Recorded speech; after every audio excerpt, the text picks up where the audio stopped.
There's a dangerous illusion that can take over a team loaded with overwhelming talent. Individual brilliance starts to hide deep tactical flaws.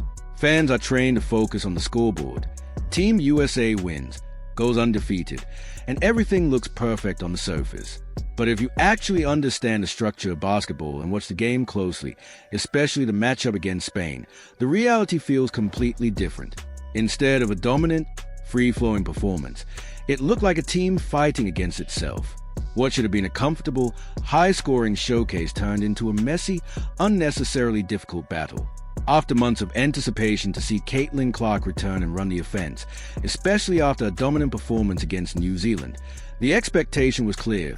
Build around her, let her control the tempo, create opportunities, and unlock the full potential of the roster. Instead, the coaching decision to bench her for the championship game signaled a step backward, leaning into old hierarchies rather than maximizing current form. Even more puzzling was how she was used once she entered the game. The lineup of Chelsea Gray, Kelsey Plum, Jackie Young, Clark, and Derica Hamby might look explosive on paper, but structurally it made little sense. With Gray controlling the ball and others in their natural scoring roles, Clark, arguably the most dynamic playmaker on the floor, was pushed off the ball and effectively slotted into a power forward role. That meant standing in corners, setting off ball screens, and functioning as a decoy instead of orchestrating the offense. This completely neutralized her strengths. Clark's impact comes from her decision-making, pace control, and ability to stretch defenses with both passing and shooting. Taking the ball out of her hands doesn't just reduce her effectiveness, it disrupts the entire offensive ecosystem. The flow slows down, spacing becomes predictable, and the team loses its creative edge. Defensively, the issue only got worse. Playing a guard in a forward position creates mismatches, especially against a physical team like Spain. Their size and interior presence can exploit that imbalance, turning a questionable offensive decision into a full-court liability. In the end, Team USA still won, but the performance raised serious concerns. When a team with that much talent struggles to function cohesively, it's not about effort or ability. It's about how that talent is being used. And in this case, it felt like a missed opportunity to fully unleash what could have been a dominant, defining performance. What are we doing here? Caitlyn Clark finished the game 7 points, 7 assists, 1 steal, 1 block. Only 1 turnover for Caitlyn Clark, so she took care of the ball. 7 assists. This was Caitlyn Clark making do with what she had. You know, the 7 points, she missed a good amount of 3-pointers. But the 7 assists shows that the coaching staff went as far as forcing Caitlyn Clark to defend on the low block against players like Awar Pham, a powerful 6'4" center. It was a clear physical mismatch, and Spain immediately tried to exploit it.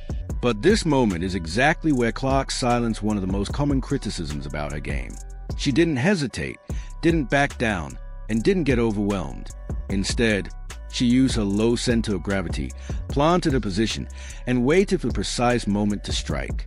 With perfect timing, she stripped the ball cleanly, turning a disadvantage into a huge defensive stop. It was a display of instinct, toughness, and awareness, qualities that are often overlooked when people label her defensive liability. Still, while her individual efforts stood out, the overall strategy from Team USA was deeply flawed. If you commit to a small, guard-heavy lineup with Clark effectively playing out of position, there's only one logical approach. Push the tempo relentlessly. Turn the game into a fast-paced track meet and force bigger opponents to struggle in transition. Instead, the team slowed everything down. With Chelsea Gray controlling a deliberate half-court offense, the U.S. played directly into Spain's structured defense. The result was a stagnant and disjointed system. Ball movement disappeared, spacing collapsed, and players were left creating offense in isolation rather than within a cohesive structure. Talents like Kalia Copper were forced into difficult, one-on-one drives against set defenses. Derica Hamby had to rely on contested post-ups just to generate scoring opportunities. The entire offense looked disconnected because its primary engine, Clark, was standing off a ball instead of orchestrating play. That's the core issue. When you take the ball out of Clark's hands, you don't just limit her, you disrupt the entire system. Her ability to create high-efficiency shots, control tempo, and generate advantages is what ties everything together. Without that, the offense loses its rhythm and identity. And yet, Even within that broken structure, Clark still delivered. She finished with 7 points, 7 assists, a steal, a block, and only 1 turnover, an exceptional assist-to-turnover ratio in such chaotic conditions. She led the team in playmaking despite limited opportunities, and every time she initiated the offense, the pace immediately improved. If a couple more shots had fallen, just a few missed layups converted or open threes dropping, her performance could have easily turned into a double-double. The flashes were all there. In those moments where she had control, you could see the fast, fluid style the team should have been playing all along. In the end, her performance wasn't just productive, it was revealing. Even when misused, even when placed in difficult matchups and taken out of a natural role, she still elevated the team. That's what separates great players from truly generational ones. Ball. 7 points, missed a few open threes. Easily could have been 13-7. Easily could have been 13-7. But that's not the way the cookie crumbles. Shout out to Jim Carrey. Caitlyn Clark in the first half today, 5 points, 4 assists, 0 turnovers. One of the most breathtaking moments of the entire tournament perfectly captured what makes Caitlyn Clark so uniquely dangerous. She grabbed the ball near her own baseline while the rest of Team USA was already easing into another slow, half-court setup. But Clark wasn't thinking about slowing down. Her vision was already locked on the other end of the floor. She spotted Paige Bueckers sprinting ahead in transition. Without hesitation, and without even taking a dribble to steady herself, Clark launched a perfectly weighted, full-court pass that traveled roughly 70 feet and landed right in Bueckers' hand for an easy finish. That single play defines a Caitlyn Clark effect. It's a rare ability to transform defense into instant offense in one motion. No build-up, no delay, just pure anticipation and execution. It's fast, aggressive, and nearly impossible to defend. More importantly, it's exactly the style of play Team USA should have embraced throughout the game. High tempo, constant pressure, and exploiting speed over size. Instead, those moments were rare. And when the offense inevitably slowed to a halt, when Spain's offense locked down passing lanes and the shot clock started to become a factor, Clark had to rely on her ultimate safety valve. In broken possessions where structure disappeared, she became the bailout option, forced to create something out of nothing against a set defense. That contrasts everything. When she plays freely and pushes the pace, the offense looks dynamic and unstoppable. When she's restricted and the system bogs down, even her brilliance is reduced to damage control. Doesn't look smooth at all. It doesn't look like there's a rhyme or reason to anything. A lot of freestyle offense. Even the announcers made note, like, the offense just looks like they're freestyling out there. Looks like they're just throwing you-know-what at a wall and hoping it sticks.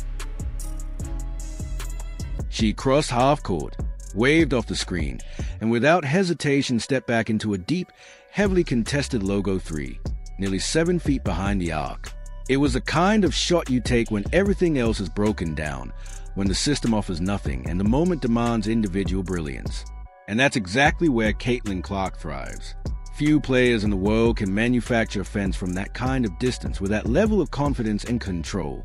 But her impact wasn't limited to highlight plays like long-range bombs or full-court passes. Throughout the game, she was relentlessly active, tracking the ball, anticipating rebounds, and fighting to generate extra possessions for a Team USA offense that was clearly struggling to find rhythm. Even in a constrained role, she stayed engaged on every possession, doing the small, effort-driven things that don't always show up in highlight reels but are critical in tight games.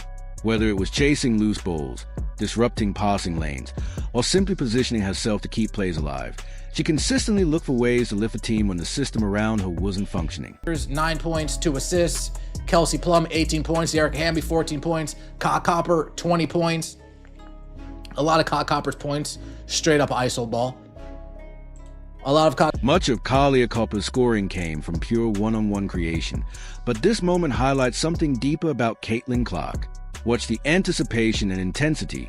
When the ball is briefly fumbled and the Spanish players scramble for an outlet, Clark instantly reads the situation. She jumps the passing lane, secures a steal, and flips a broken sequence into an immediate advantage for Team USA. That kind of relentless effort is what separates a passive role player from a true catalyst. Even when she's not being featured offensively, Clark refuses to fade into the background. She actively hunts the ball, creates chaos for the defense, and looks for any opportunity to shift momentum. It's a level of engagement and competitiveness that can't be coached. It's instinct. Amid all the frustration with tactics and rotations, this game also offered a revealing look at the reality inside the Team USA locker room. For months, there's been non-stop speculation online, rumors of jealousy, tension, and division among veterans. But what unfolded on the court didn't reflect a fractured group. Instead, it showed players competing, supporting each other, and responding to the flow of the game, even if the overall system around them felt inconsistent.